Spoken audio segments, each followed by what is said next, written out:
Welcome. Thank you for joining us today. I'm here with Garrett D'Alessandro. We are going to share some information today about the five limitations to progress when it comes to exit planning.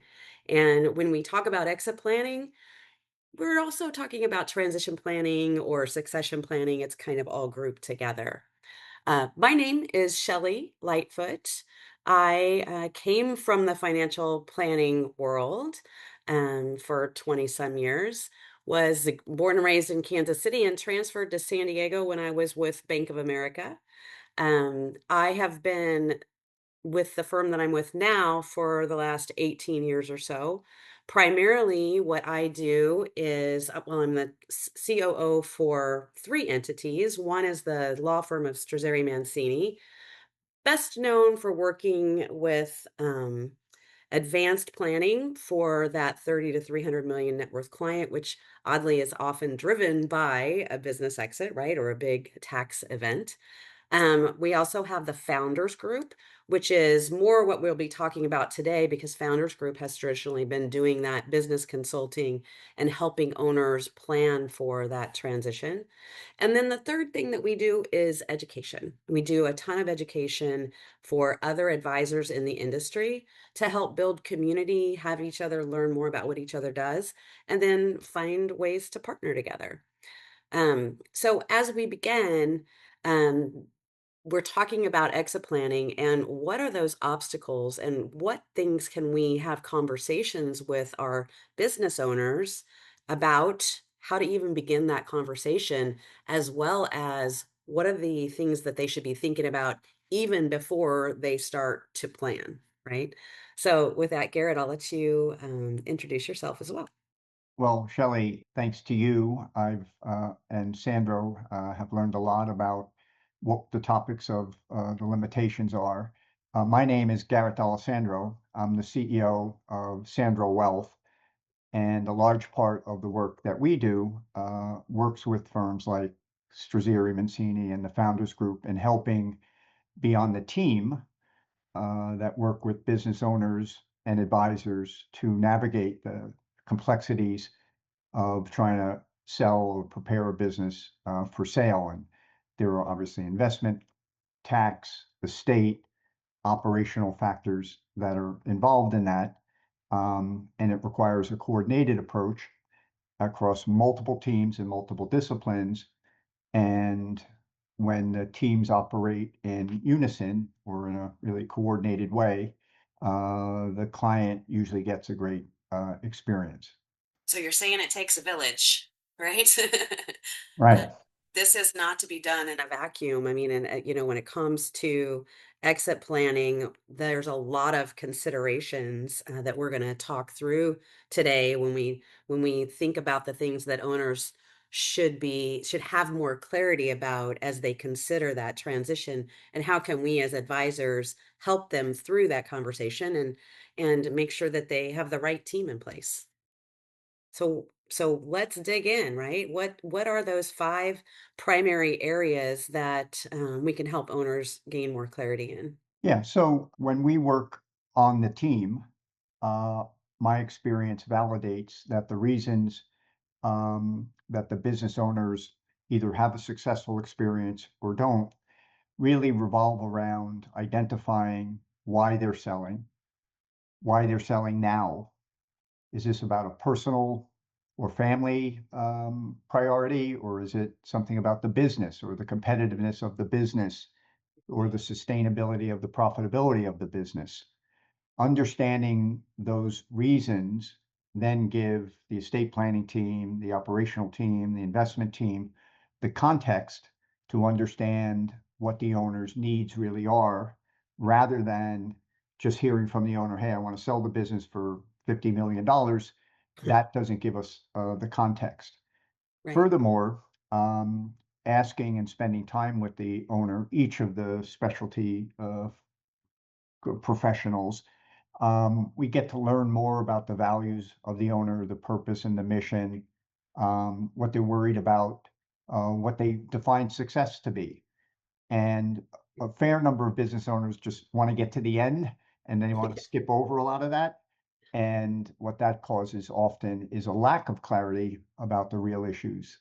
So that's our limitation number 1, right? Is a lack of clarity about what the real reasons are. Why are we really having this conversation about getting out of the business? Often an owner doesn't really know why. They just know they're miserable, right? They're working too much. They're frustrated. They're running a team. They're often not even it's not even generating the level of revenue that they like, or they're running a lifestyle business and not focused on increasing enterprise value. So there's a lot of things that might be driving this conversation, and they just know that um they're not happy and they are not sure where to start. And so helping get to what those real issues are and get to the next layers in the conversation that are really driving. So what if we could help in some of those areas? Would they want to go ahead and keep the business? Are there maybe some succession options or other employee transition options that might be there? And so helping them get to the clarity about what the real problems are, the real things that are keeping them up at night will help drive where the conversation and the direction of where it needs to go. And some of that is counseling. For While sure. I might Yeah. be in particularly in the financial or the investment side, or Strazeer and Senior might be in the estate and structuring side. Often it's about being a really good active listener, helping the counseling and uncovering those factors. And we're subject matter experts in a field, but we really have to have a broader context when we're listening to the business owner. I completely agree. And I think that, the more we elevate our practices and work in a higher net worth space with often that's business owners, the more we need to really understand the full scope of a situation before we jump to solutions, because there's so many things going on for these business owners with their family and many different types of assets. It's not just the business, right? There's a lot of complexity. Often there's real estate and there's other things that they've dabbled in along the way. They own buildings, they have all kinds of things going on. So if we just dive in and focus in one area, which is the business, we can certainly help with the business, but we can really, as a team, help that owner and their family with all of their planning and all of their dreams and desires, which might really expand their options of how they handle that business. Mhm. So I think that that really is the gist of limitation number 1 of what's the real problem. We need to make sure that we dig in and understand that and be patient and not try to jump to those solutions, or what we would say dance for the owner, because they're going to try to push you into, can't you just give me an answer? No, we can't. We really need to understand what's going on. Right. And so I think that would bring us then, Garrett, to limitation number 2, and that's that missing math, which is one of the biggest derailers of having a sale actually go through. Right. So we've both been doing this, as you said, for decades. And when the business owner has a number in mind, that number often leads to more confusion and Yeah, misunderstanding uh, than we as professionals who understand how to translate that number. And right. when we say translate that number, there are many things that influence the number that they hear originally, from the number that actually the buyer will pay to the number that the owner will actually receive, and then the lifestyle that that leads to. And it is critical to be methodical about that. And it's important to delineate each of those amounts so that the math that the owner's thinking actually means the same thing to the math that Shelley Strazieri Mancini and the Founders Group and Sandro translate. They know what the business produces in revenue, or they know how many units they sell, or they know what their EBITDA might be. They certainly know what they're taking out of the business on a salary, but do they really know what they're taking out of the business when they put their car through it or their bonus through it or all of the company perks or the retirement contributions. These amounts are complicated for us, right? We do this, 5 days a week, Right. and it's very complicated, and it's not reasonable for a business owner to have a really good grasp of the details. So they stay at a high level and say and think, well, I want to sell my business for 50 million. I'm going to be fine. Well, uh, fine means different things depending upon what you pay in taxes, what you're going to give to charity, what you're going to put in an irrevocable trust, what your spending is, what your beneficiaries are, what the taxes are. So we together, each professional have to come at this working not backwards, but working from a point where we know they're going to ultimately ask the question, well, I used to take $1 million out of the business. Where am I getting the million now? We know that question's coming. They see 50 million or think 50 million and they don't Yeah. give it another thought. Well, it's not 50, it might be 37, and taking a million out on 37 might not work. And it's a really I like to say, if you're not a subject matter expert and don't really command the confidence of the business owner early on this, you're going to have a lot of loop back, loop back, loop back, and that just causes a little bit of, I don't want to say anxiety with the business owner, because then they reevaluate. Well, if I can't live on this, then I'm going to try to sell for 60. Well, that's not the way it works. Your business is worth what it's worth. How do you adjust? How do you have a conversation about adjusting a business owner's lifestyle? That's not easy. That's right. I think that it's so easy to be wowed by a big number. You think, you use the example of 50 million. How could I ever need more than $50 million? Right. But to your point, it's not 50. That's not the end number. And depending on what you're accustomed to taking out of the business, between the salary you take and all the benefits that you use by running through the business, there is a total number at the end of that. Well, that number you need to still accomplish at the end of the day, right? And it's about how those assets are going to be deployed. So once you take the money out of the business, your business is that huge asset. Now we're taking the money from that asset and we're going to have it make the same amount of money that it was making before. And that, there's a lot of leak in between there.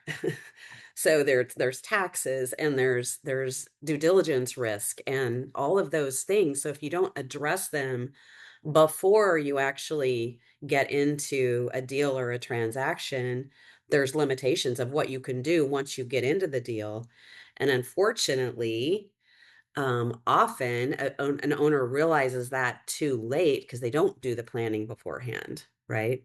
That's the point. They realize it Too when late. they're about to sign or because they Yeah. don't want to get into the details. Sorry for interrupting, but No. Yeah. it's getting into the details before they think they're going to sign on that $50 million dotted line. Um, and quite frankly, I don't know what you think. I think 50, 60% of business owners don't know enough before they start picking numbers they want to sell their business for. What do you think? I completely agree. And I think that they're picking numbers out of the air as well. They're thinking they know what their business is worth. And that's where, the pre-work comes in and that valuation and the assessments, because not only about the value of the business, but how attractive is it? As far as the numbers, you mentioned EBITDA, there's also a multiple that we have to deal with, and the multiple can drive that value even more than working on the EBITDA. And so getting a true, really good valuation gives us a punch list to work with to Mhm. identify where are those risk areas, how can we affect both the EBITDA and the multiple to make sure that we raise that number. But we can't just pull a valuation out of midair. We really need a credentialed valuation to work with, because what's going to happen is when you go into due diligence, you get an offer, you go into due diligence, and then the buyer has a team. that's representing them, right? So it's not just, even if it's you and me, Garrett, we're shaking hands, you're going to buy my business for 50 million, but you have a team behind you, and your team's now going to come in and say, let me rip Shelley's business apart, right? Yes, Uh, it's exactly. like I mean, it's like uh, pulling teeth. It's like an audit, but even more so because they're trying to find things wrong with that business because they want to reduce the offer, right? So if they can get that offer down from 50 million to 40 million, even better. So the what we would call pre-due diligence, the preparation beforehand can help eliminate that due diligence cost that happens, and the painfulness of it.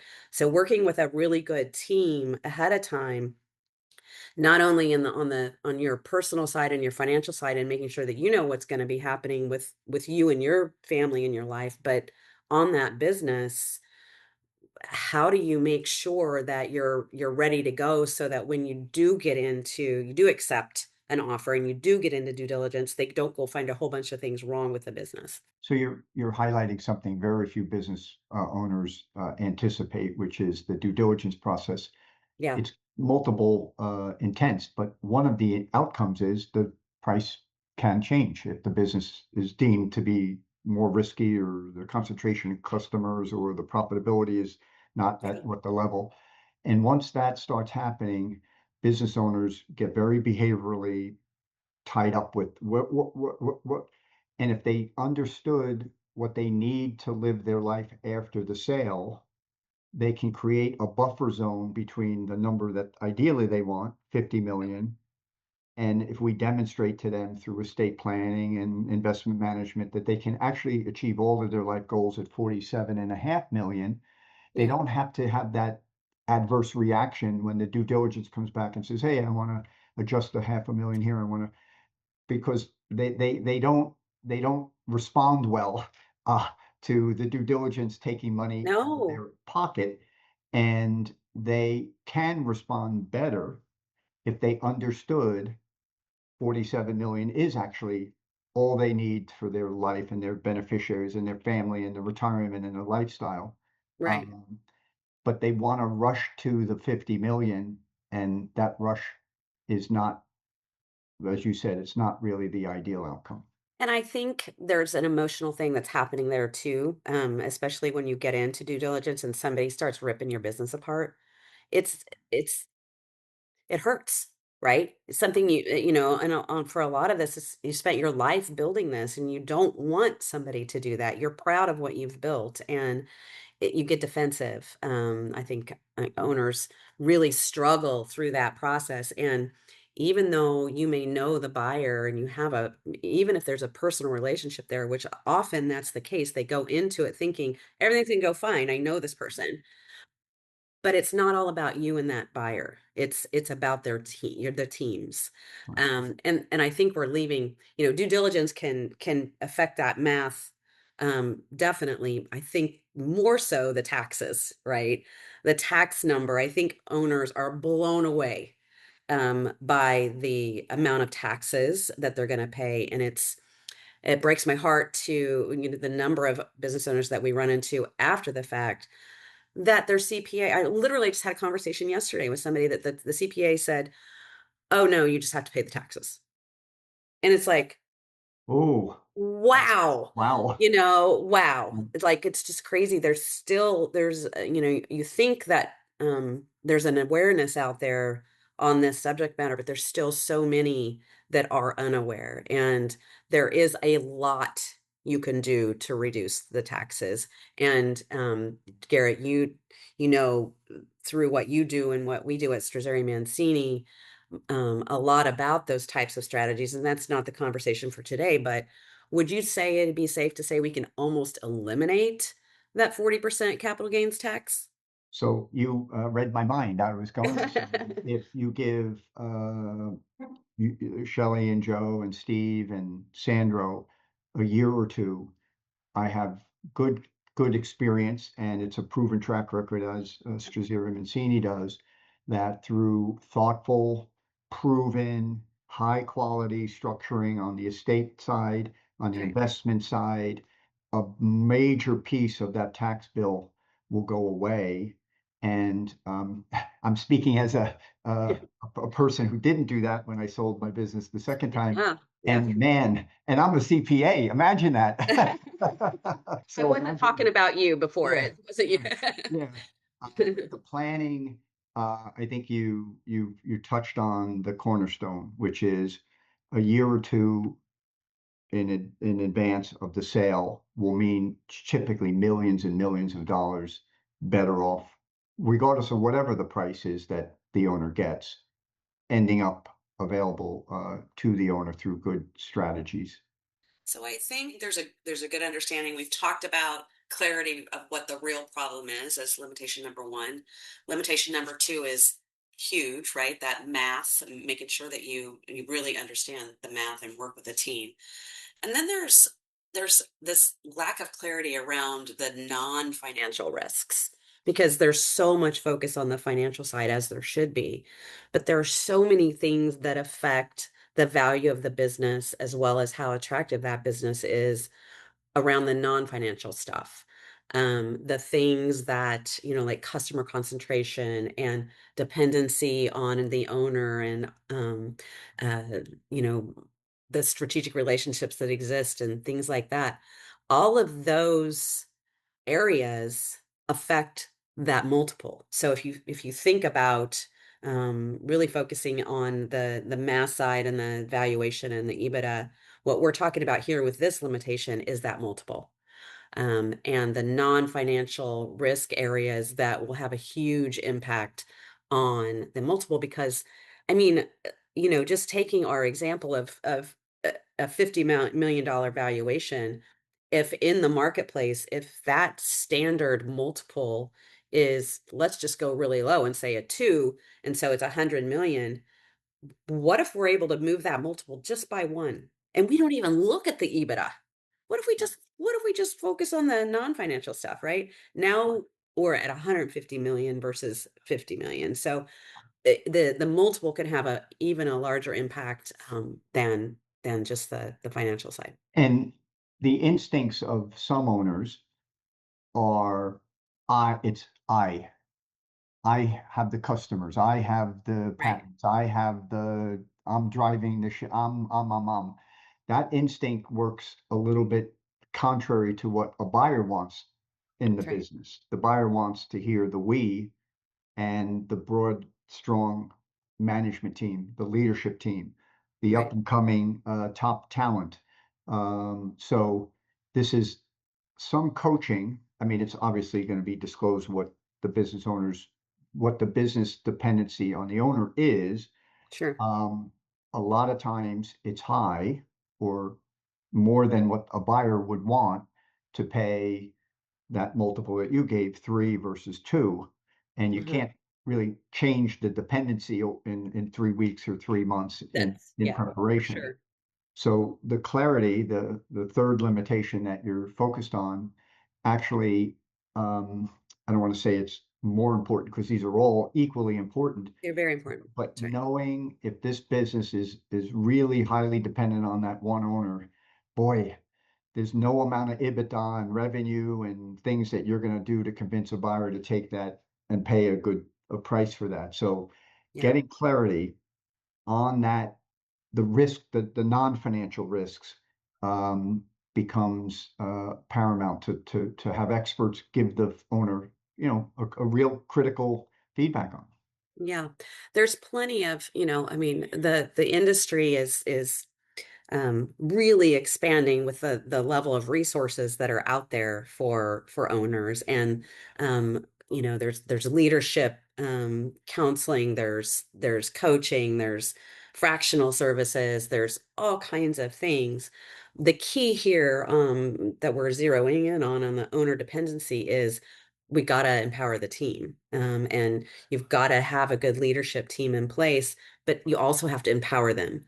Just because you have a leadership team does not mean that that owner has given up control. And, we do a lot of relational counseling and things. And I will tell you, especially in family business, um, that's the biggest problem. um, that the owner will not give up control, or that the G1 just doesn't see that the kids can take over. There's no way they could know enough to do that, right? Or whatever it is. So empowerment of the leadership team, whether it's a family business or whatever, is really difficult for an owner as they move through. If you think of the five stages of business, and a five being the most attractive, you start out at a one where you're doing pretty much everything when you're starting that business, right? And as you move through those stages, you've got to have a leadership team starting to take over, to where when you get to the most attractive stage, you as an owner are really, you're only as involved as you want to be. The leadership they don't need you anymore. So how do you do that? How do you move through those stages of business? And there's lots of folks that can help with that. But you got to make sure that that happens. Think that's probably the best advice, which is seek advice if you're a business owner Yeah. and you think you're going to get a great outcome, whether it's the structure of the or the price, and you're going to be everything, or the business is going to be dependent on everything that you do. It creates a lot of emotional issues, and Yeah. coaching is the value of that coaching and guidance a year or two before. Yes. Just imagine in your example, one more multiple on 50 million. And there's a business Life owner, changing. yeah, a business owner should listen. Yeah, Uh, absolutely. I think that we've made it clear that you've got to focus on all parts of the business. And that's why when we mentioned a little bit ago about the valuation and the assessments that happen, if you spend time with what we call a value acceleration, or someone who really knows how to determine what makes a business attractive and what are the highest risk areas, they'll identify those things, and they have those connections in the industry to be able to say, you need this, right. and here's who can help you with that. Spend the time, spend the money, spend the effort, because it's worth 50 million bucks, right? All right. So limitation number four, how to make a regretless choice. I think that's a common word in the industry right now, right? That how do we not make a choice that we're going to regret later? First thing is you're going to have some regrets. It's how Yeah. you professionally and personally and your family manages them. So there's never a situation where everything comes out perfectly, whether it's personal, family, business. So it's understanding what it is that is most important to you as the owner, and making sure that there's no regrets on those big, big issues, right? Yep. I want my family to be financially secure. Okay, let's make sure that whatever that means, there's not a regret there versus, well, if I can only do two more things to make my business a little like that might be a regret, but you're going to let the new owners deal with that. Yeah. Yeah. What are the priorities? And this gets back to what I call the values, the purpose, and the mission of the individual and the business. Um, the regret of I should have done it before or left. We counsel people to you're in the present, you're in the now, and you're looking forward. Don't look back. Don't worry about whether you did it or you didn't do it. We're here. So Right. concentrate on what we can do now. We talked a lot about the non-financial and the financial risks. Hmm. Every person who sells a business could do something a little bit earlier or better or different. It doesn't matter if you do what you can in that moment. So a lot of Yeah. this is behavioral characteristics of the person, right? What that buyer wants also can create regret, right? So when you own the business, you walk in and you make decisions, you're in charge. When you don't own the business, and let's say you agree to work for a year or two, boy, Yeah. having somebody say to you, "Well, thanks for your input, but we're not going to do it that way." Yeah. Uh, Yeah. Decision making, why did I give up decision making? Well, you just cashed a check for $150 million. What do you mean? Why did you give? So there are a What lot a, of things that could cause regret. My sense is I'm always a grateful person. People who sell their business for 20, 30, 50, 150 million, they generally should come out of this feeling great without big regrets and really enjoy the experience. I don't know what Yeah. what your thinking is, but there are those people who just grind on the one or two or three little things they could have done, and they don't enjoy that big beneficial liquidity event. But the majority generally do come out and feel pretty good about their personal, family, and professional decisions. Yeah, I think you're right. I actually like your comment of you probably aren't going to get it perfect. Um, but if you spend some time, you're going to get it as close as you can to perfect. And I always think about it too as understand your options. I mean, because there's a lot of options, and if you spend the time to work on your business, you may open up options for transitioning out that you didn't realize existed. Right. There's internal options and there are external options, and there's employee ownership opportunities and succession to the next generation.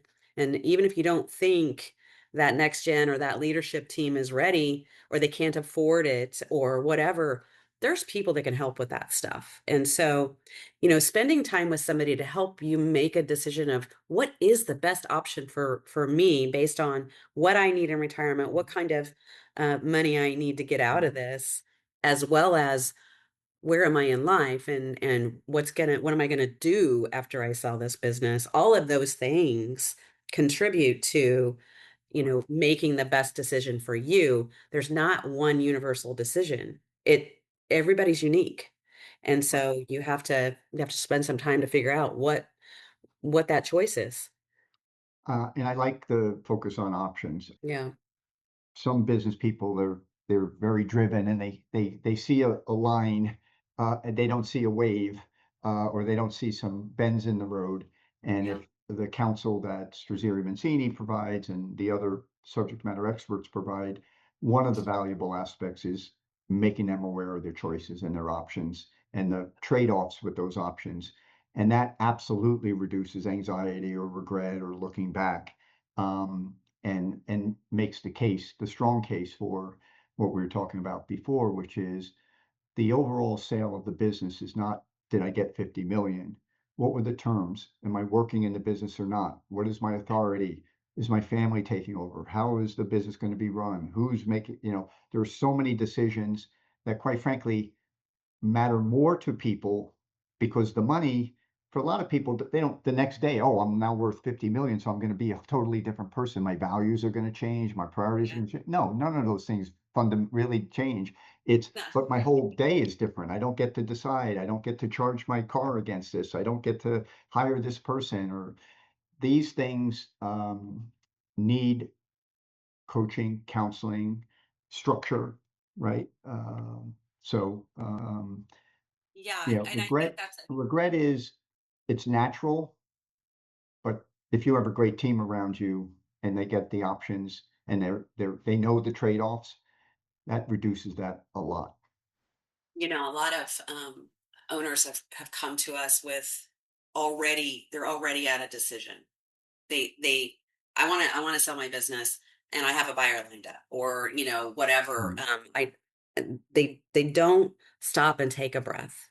They don't let a team help them understand what you were just talking about and really walk through what it's like from beginning to end. And if they stop and they take a breath and they kind of look past the line of where they're thinking up to, there's maybe a lot of stuff on that other side that they just don't even know exists right now. And so right, I think that, and you made a perfect segue into our limitation number 5, and that's what happens after the decision, right? right, That's we've seen some deals fall through because once an owner makes a decision and they sign and there's a deal working through, it takes a while. It's not just an overnight process. And like we were talking about in the beginning, you've got to go through due diligence and all these things. And so you can't let your foot off the pedal, for one thing, right, because if, let's say, the revenue starts dropping because you're not driving, or the team found out and they're freaking out. And so they're leaving or right, whatever, buyers will back out. They're like, oh my gosh, this is not what we signed up for. Um, but also, I think understanding the different types of deal structures that are out there and Mhm. realizing that just because you sell your business doesn't mean you're not working anymore. Most buyers are going to want you involved for 2 or 3 years, and there's a lot of structures out there that we refer to as a second bite of the apple, right? So you sell a piece and then you continue to work and then you sell the second piece. There's private equity that's a big part of that. So I think you know uh, making sure that you understand what's happening after you make that decision is almost as important as the rest of these things we've been talking about. Yeah, so who's going to drive from the point that you make the decision to sell Yep. um, is, and I've learned a lot from your team. It's about the coordinated advisory team working really hard to communicate across teams, not hiding or withholding from the business owner, but having the teams really be coordinated and deliver excellence and present unified uh, solutions and outcomes and trade-offs um, to the business owner. So the driving is the estate planning team, it's the financial team, it's the value acceleration person, it's the CPA. There's a core team there, and they're working fully for the owner to make sure that we get that outcome complete, executed, the buyer's happy, the owner's um, kind of feeling confident that this is all going to happen because boy, uh, between the time where you think you have a deal and all of the legal and everything else, it's like there's so many things that it's not that they go wrong, they just take longer than what the business owner wants. And when you have, as I like to say, you have to have those subject matter experts that have been proven, that been there, done that multiple times, and a business owner, when they hear from you or they hear from Joe or they hear from me, Yeah. they have confidence. Okay, I don't like that it's taking an extra month or an extra 3 weeks, but you're telling me that's the way it, great. I'm going to go back to running the business or getting the business across the finish line. So the team And is critical. And I think that we as advisors, we have to educate our clients on what this process is like and what are these challenges, you know, and what are all the options and what is the math and what are all of these things that they need to make sure they have more clarity about. All of these five limitations to progress that we've talked about is Right, about helping an owner gain more clarity first. Let's have the deeper conversations. Let's educate a little bit. Let's have them understand this is going to be um, somewhat painful, right? And and just because you sign a deal, there's going to be some patience involved there too. And I think if you can help educate them up front, they're less regretful as they go through because they know what to expect, right, right? And so, um, you can position the conversation a little differently as, we as financial planners and attorneys and right, consultants and all of these folks that want to help business owners with exit. How do you have a conversation that's a little bit different rather than just going in and pitching what you do? It's broadening that conversation to say, hey, I'm here to partner with you. I'm here to help you make the best decision for you and your family. And if that doesn't involve me, I'm going to introduce you to the right people that will. But let's right. figure it out. Let's have a conversation first. I think the point that you just made really is the key. Each person stays within their subject matter kind of domain. Yes, we have a Venn diagram, we have a little bit of overlap, but each professional working within their domain and being effective communicators, uh, it just makes for a much better outcome for everyone. So we've covered five uh, Yeah. limitations, Yeah. and you've been doing this, as you said, for 18 years or 20 years. And Yeah. is any one of the five, or is there one that stands out to you as we kind of wrap up that takes precedent over, or it differs depending upon the owner and the circumstance. Yeah, I mean, if you were to ask me which one of the five actually causes sales to not go through, it's got to be the math. It's got to be not understanding the math. Because once an owner realizes, oh my gosh, why would I, if I'm used to $1 million a year, why would I sell and only have 500,000 a year in income? Once that goes, they get that. It's like, wait a minute, I'm not doing this, you know? So I think it's the math. So that leads to start early, or start as early as you when you have that initial notion a year or two before, like maybe I'm getting to that point, Yeah, because the math improves if you can a year absolutely. or two Work on it. before, for both of what solutions and services we know can be brought to bear. You can mitigate or manage through the taxes, and often it's the taxes, the fees, the expenses that create that issue. The headline tends to be okay, Yeah, but the reality, what gets across the finish line, and it's the taxes and the structuring. 100%. I think that, we've covered a whole lot of issues today, or a whole lot of areas to think about. And like you just said, each touches the other as well, Right. can affect the other. I mean, the math can be affected by all the other four areas. So, making sure that we understand what the real problem is limitation number one. Right. Spend some time with your owner, really understand what's going on in their gut, right? um, Focus on that math. And if you need help with that, reach out. There's plenty of people in the industry that can Right. can help with that and really understand how that math works. And then the third one was the non-financial risks that gets Right. left on the table often. Too many people and owners especially are so focused on the numbers Right. that they forget about those other areas that really affect that multiple.